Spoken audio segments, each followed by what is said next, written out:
This video is a debrief on the activity where you got to explore some of the AASBs. The purpose of that activity was to get you conversant with the idea of measurement, and measurement plays an important role in financial information and our reports because it relates to the dollar value. In other words, how much. And you would have seen that there are a variety of ways in which,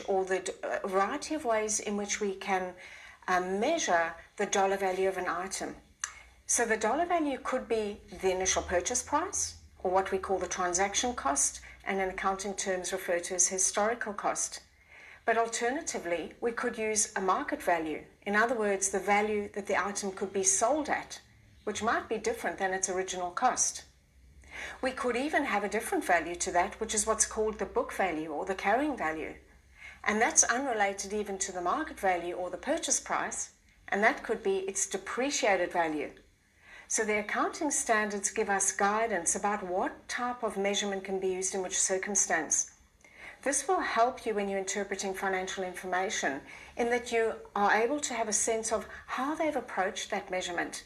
Is the item that I'm looking at its original cost? Is it shown at its market value, or is it at its book value? So that would be something to look at when you're examining financial statements. Find out how the different items in the statements have been measured, and that will guide you in your interpretation. In general, we tend to start with what we call transaction value or historical cost. And that forms the basis or initiation point of information as it first gets into our accounting system.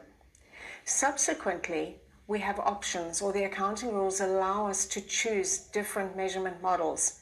So we might be able to choose a fair value model, or we might be able to choose, or in some cases we don't get to choose. And we are dictated that we must do a depreciation and we must use the depreciated value in the books.